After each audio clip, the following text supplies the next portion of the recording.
এতিয়া আমি সোডিয়াম বাইকাৰ্বনেটে কেনেকে সাইট্ৰিক এসিড মানে নেমুত থকা ৰসৰ নাম হৈছে সাইট্ৰিক এসিড সাইট্ৰিক এসিডৰ লগত কিদৰে বিক্ৰিয়া কৰে এইটো আমি চাম। সাইট্ৰিক এসিডৰ মলিকুলাৰ স্ট্ৰাকচাৰটো হৈছে এনেকুৱা টাইপৰ। আমি মলিকুলাৰ স্ট্ৰাকচাৰটো এনেকে লিখো আৰু যেতিয়া আমি সাইট্ৰিক এসিডক বেকিং সোডাৰ লগত মিহলি কৰিম তেতিয়া পানী লগতে কাৰ্বন ডাই অক্সাইড আৰু সোডিয়াম সাইট্ৰেট উৎপন্ন হ'ব। মলিকুলাৰ স্ট্ৰাকচাৰটো কেনেকুৱা হ'ব সাইট্ৰিক এসিডৰ এইটো ইয়াত দিয়া হৈছে আৰু আমি সোডিয়াম বাইকার্বনেট বা সোডিয়াম হাইড্রোজেন কার্বনেট যাক আমি বেকিং সোডা বুলি কওঁ এই বেকিং সোডাটো ইয়াত আছে। এই বেকিং সোডাৰ লগত আমি সাইট্ৰিক এসিড মানে নেমুৰ ৰসৰ বিক্ৰিয়া কৰিম চাম যে এসিডৰ লগত বস্তুৰ বিক্ৰিয়া হোৱাৰ পিছত কেনেকুৱা পৰিস্থিতি সংঘটিত হয় এইটো আমি এতিয়া চাম। এক মিনিট ভাল কৰি ধৰবা হা। এতিয়া চোৱা আমি কি কৰিম এই নেমুটো যেটো আছে এই নেমুটো এতিয়া কাটিম কাটাৰ পিছত ইয়াত কি কৰিম ৰসবিলাক দিম তাৰ পিছত আমি এই আমাৰ সোডিয়াম বাইকাৰ্বনেট বা বেকিং সোডাটো আমি ইয়াত ঢালি দিম। চোৱা এতিয়া নেমুটো কাটি আছো কি হয়।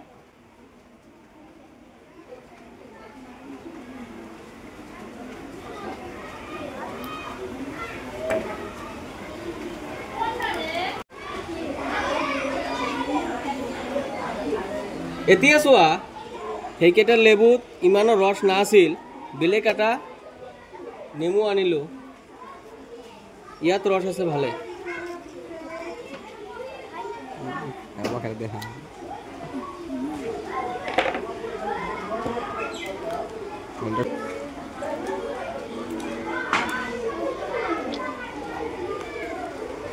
বেকিং সোডাটো বেস হয় আৰু এই বেসটো ইয়াত যে আমি নেমুৰ ৰস ৰাখিছো মানে সাইট্ৰিক এসিড এইটো এটা এসিড হয়। এসিড আৰু বেসৰ লগত বিক্ৰিয়া কৰি ৰিয়েকশনটো সংঘটিত হোৱাৰ পিছত কি হৈ যায় প্ৰশমিত হৈ যায়। আমি পঢ়িছো কিতাপত। এতিয়া আমি চাম যে এই বেকিং সোডাখিনি আমি ইয়াত দি দিলে কেনেকৈ বিক্রিয়া কৰে আৰু আমাৰ সাইট্ৰিক এসিডৰ এইটো আমাৰ মলিকুলাৰ স্ট্ৰাকচাৰ হয় আৰু এইটো ইয়াৰ মাজত দিয়াৰ লগে লগে সাইট্ৰিক এসিড বেকিং সোডাৰ লগত মিহলি দিয়াৰ লগে লগে ওয়াটাৰ আৰু কাৰ্বন ডাই অক্সাইড গ্যাস উৎপন্ন হব। ইয়াত যিখিনি গ্যাস ওলাব ইয়াৰ পৰা সেইখিনি গ্যাসৰ নাম হ'ব কাৰ্বন ডাই অক্সাইড আৰু ইয়াৰ লগত কি হ'ব সোডিয়াম সাইট্ৰেট উৎপন্ন হব। চোৱা তেনেহলে আমি নেমুৰ ৰসটো মিহলি দি আছো ইয়াত সকলে চোৱা কেনেকুৱা বিক্ৰিয়া হৈ আছে ইয়াত চাইছা কেনেকুৱা কৰি আছে ইয়াত চোৱা চাইছে না নাই।